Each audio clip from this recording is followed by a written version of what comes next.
এই রমজান মাসে আপনি যদি আপনার রিজিক বৃদ্ধি করাতে চান, অথবা আপনি ঋণে জর্জরিত, আপনার বালা মুসিবত, কোনো সমস্যার শেষ নেই, ব্যবসায় উন্নতি হচ্ছে না, দরিদ্রতা আপনার পিছু ছাড়ছে না, আপনার এত এত ঋণ, কোনোভাবেই আপনি ঋণ পরিশোধের ব্যবস্থা করতে পারতেছেন না, তাহলে আমি আজকে আপনাকে 2টা আমল শিখিয়ে দিব।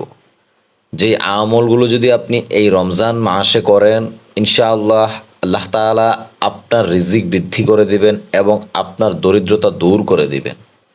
যত ঋণই থাকুক না কেন, আল্লাহ তাআলা ঋণ পরিশোধের ব্যবস্থা করে দিবেন। মনোযোগ সহকারে ভিডিওটা শেষ পর্যন্ত দেখুন এবং আমলগুলো শিখে যান। দেখেন, এই রমজানে আপনি বেশি বেশি ইস্তেগফার পড়বেন। ইস্তেগফার কি? আস্তাগফিরুল্লাহ, আস্তাগফিরুল্লাহ, আস্তাগফিরুল্লাহ। এটা কিন্তু খুবই ছোট দোয়া।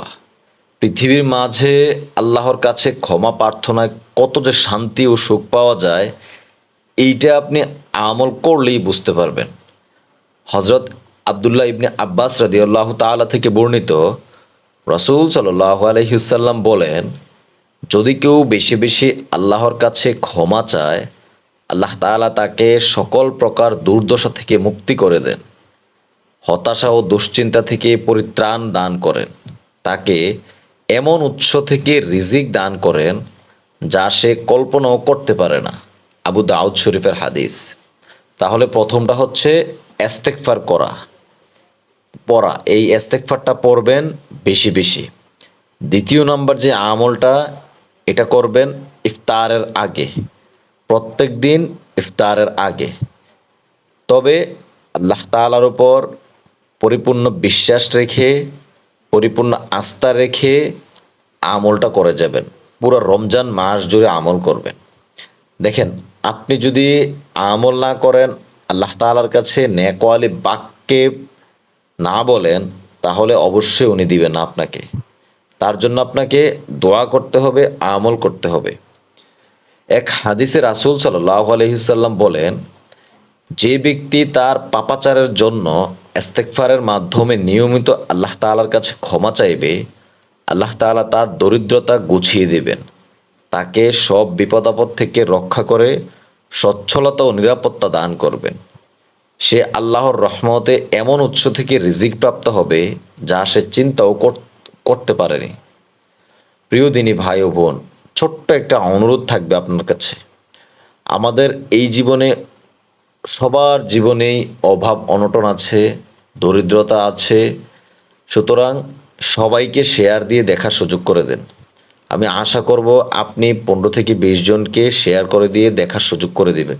আপনার কারণে তার যদি উপকার হয়, মন্দ কি? আর আপনার কারণে সে আমল করলে এইটার সওয়াব আপনি কিয়ামত পর্যন্ত পাবেন। এই রমজান মাস খুবই ফজিলতপূর্ণ মাস।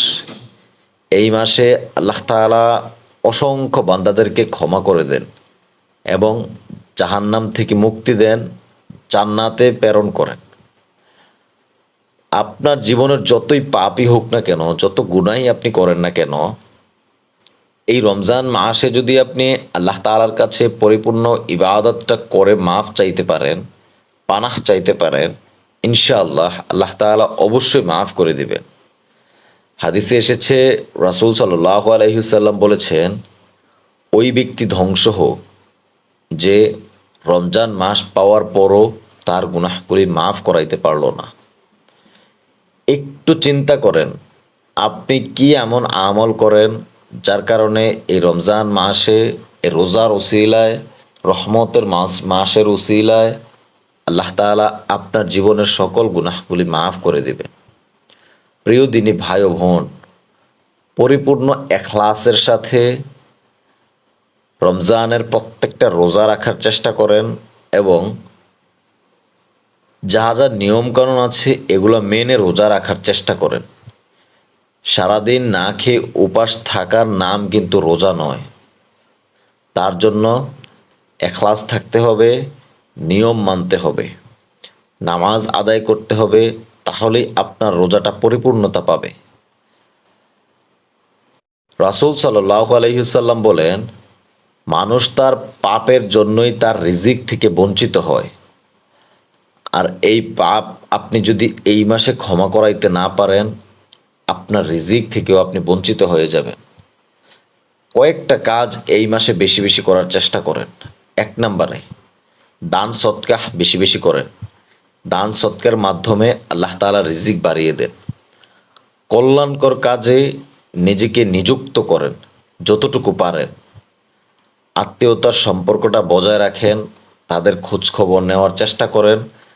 যদি পারেন তৌফিকে দেয় আল্লাহ তাআলা, তাদেরকে ইফতার করানোর চেষ্টা করেন।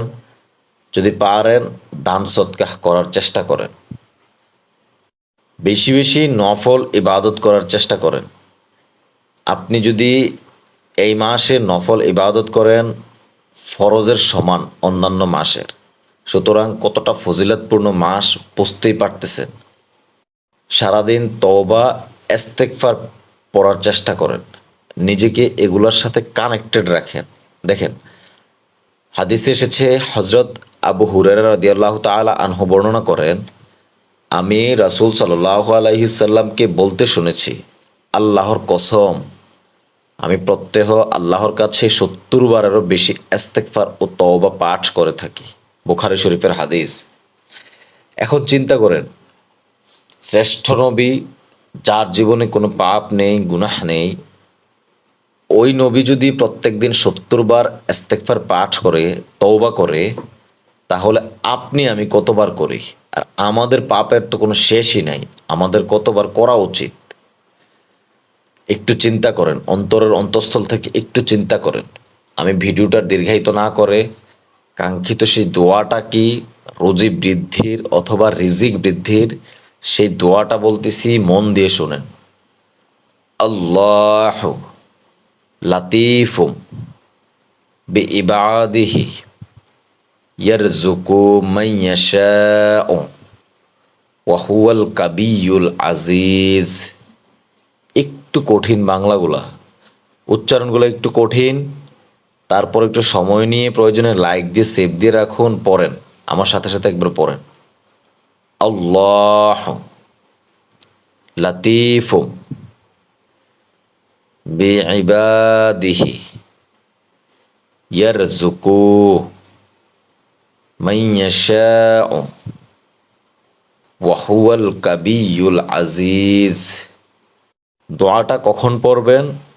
ইফতারের আগে, কেননা এই সময়ে আল্লাহ তাআলা অসংখ্য বান্দাকে ক্ষমা করে দেন এবং দোয়া কবুল করে থাকেন। রমজান মাসে বিশেষ কিছু মুহূর্ত রয়েছে যেই সময়গুলোতে দোয়া করলে আল্লাহ তাআলা দোয়া অবশ্যই কবুল করে নেন। তার মধ্যে এই ইফতারের আগ মুহূর্তের কথা হাদিসে এসেছে।